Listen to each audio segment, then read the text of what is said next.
Assalamualaikum warahmatullahi wabarakatuh. Wassalatu wassalamu ala asrofil anbiya wal mursalin.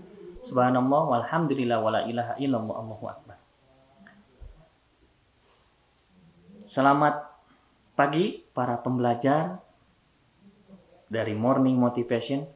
Saya akan memberikan sebuah kisah motivasi yang di dalamnya banyak sekali motivasi-motivasi yang bisa diambil. Mungkin entah dari mana kisah seperti ini, tapi ada beberapa yang bisa diambil. Kisahnya, ada seorang bapak yang beliau sedang membangun gubuk, ya, kalau bahasa Sunda mah saung, di pinggir sawah yang dia garap. Beliau sedang bekerja, tak lama kemudian menjelang siang, datang seorang pengemis muda yang lusuh, yang gontai-gontai, dan sebelah kakinya pincang. Dia menggunakan toga. Menyapa si bapak tersebut, pemuda itu dengan sopannya, "Bapak, punten, bolehkah saya meminta makan, sedikit minum, karena dari pagi tadi saya belum makan dan minum." Si bapak tersebut dengan senyum dan tegasnya menjawab, "Boleh, mangga wae," itu bahasa Sunda. "Asal bantuan bapak nyokotan kayu tadi itu dipindahkan ke dia, sanggup tuh?" Dalam bahasa Indonesia, meminta bantuan kepada anak itu, "Silahkan bantu bapak memindahkan kayu untuk dibuatkan nanti saung." Anak tersebut melihat tumpukan kayu tersebut dan merasa keberatan, wajahnya keberatan, walaupun memang dia dengan kelaparan, ya mau tidak mau harus mengerjakan. "Sanggup tuh?" kata si bapak tersebut. "Iya pak, saya kerjakan." Nah, dia mengerjakan, membantu bapak tersebut. 1 jam kemudian, alhamdulillah beres. Dengan bercucuran keringat, anak itu diberi makan, dan luar biasa, dia merasakan nikmatnya makan setelah capek membantu orang tua bapak tersebut. Anak itu diberikan oleh si bapak itu uang. "Nih, uang untuk kamu." Dan si anak itu berterima kasih. "Terima kasih Pak, sudah memberikan makan, sudah memberikan uang." Selang beberapa hari, si pengemis muda itu datang kembali. Dan tanpa banyak bicara, si bapak tersebut, "Ujang, bantuan bapaknya, iya, pasang iya, pasang iya."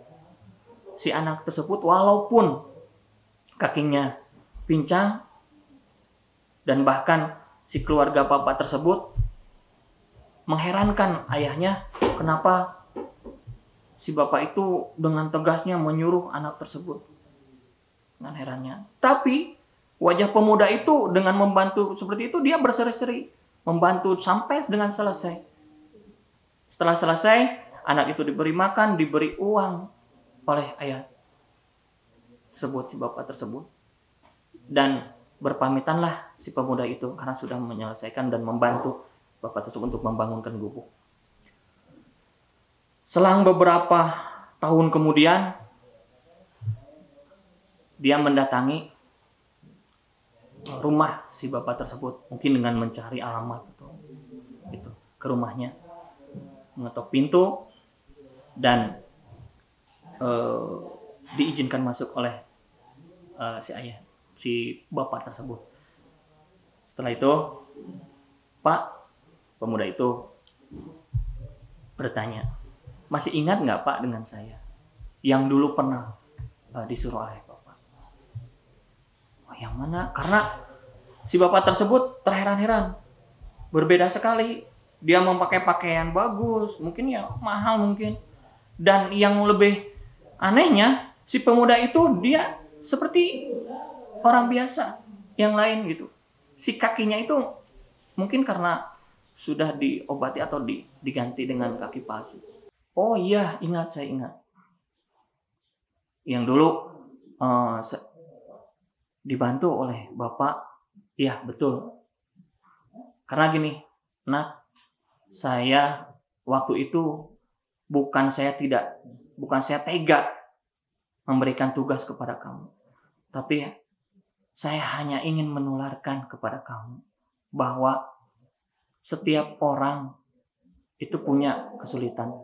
Tapi dengan kesulitan itu, insya Allah, dan si Bapak tersebut mengutip ya, sebuah ayat suci Al-Quran, surat Al-Maidah, ayat 48, fastabiqul khairat. Jadi berlomba-lombalah dengan kebaikan. Nah, saya menularkan kepada kamu waktu itu. Agar apa? Agar kamu walaupun dengan kekurangan bisa bekerja sebagaimana orang yang sempurna. Si anak itu memberikan sebuah kertas, cek, Pak, alhamdulillah saya sudah sukses dan kaki saya ini saya sudah ditambah dengan kaki palsu. Alhamdulillah saya berjalan seperti orang biasa. Dan ini bukan karena apa-apa, tapi karena ada bantuan dari Bapak dan memotivasi saya bahwa Bapak pernah bilang semua apa yang kita itu ada harganya. Dan saya disuruh oleh Bapak untuk pekerjaan itu ada harganya. Nah, yang saya ingat seperti itu.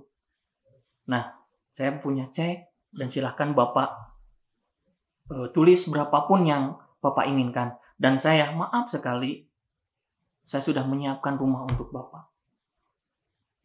Dengan wajah yang berkaca-kaca, hampir meneteskan air mata, si Bapak tersebut, beliau menolak. Pemuda yang baik hati. Terima kasih atas apa yang engkau berikan. Tapi Bapak alhamdulillah sehat. Bapak bisa bekerja. Itu sudah cukup. Bapak hanya ingin menularkan kebaikan kepada siapapun. Memotivasi siapapun. Agar setiap kehidupan ini disyukuri. Apapun kesulitannya, insya Allah. Allah akan memberikan kebaikan. Dan Bapak tersebut memberi kutipan dari surat At-Taubah ayat 105 yang mengatakan setiap apa yang kita kerjakan Allah akan melihat. Dan insya Allah perbuatan yang baik akan diberikan kebaikan kembali. Nah, motivasi yang pertama yang dikutip dari cerita itu adalah ketaatan. Ketaatan kita kepada Allah Subhanahu wa Ta'ala. Yang kedua adalah fastabiqul khairat, yaitu berlomba-lomba dalam kebaikan. Sebagai Bapak tersebut, dia bijaksana. Bijaksana bukan kejam, tegas di situ. Mengajarkan kepada siapapun untuk berjuang, karena setiap apapun perjuangan itu ada harganya. Yang ketiga adalah etos kerja. Kenapa? Setiap orang yang ingin berhasil berarti harus mempunyai etos kerja yang tinggi. Dan insya Allah akan berhasil. Dari sebuah cerita itu mudah-mudahan ada manfaatnya. 3 materi yang semoga ini bermanfaat, dapat hikmah yang kita dapatkan dan bisa dijalankan. Memang sulit, tidak semua bisa, tapi dengan belajar, insya Allah bisa. Setiap orang pasti mempunyai keinginan untuk belajar. Cuman ada beberapa hal yang mungkin sulit, itu hambatan-hambatan itu. Mudah-mudahan setiap hambatan itu akan diganjar oleh Allah Subhanahu wa Ta'ala. Mungkin itu. Terima kasih. Salam pembelajar. Sampai ketemu lagi di motivasi yang lain. Assalamualaikum warahmatullahi wabarakatuh.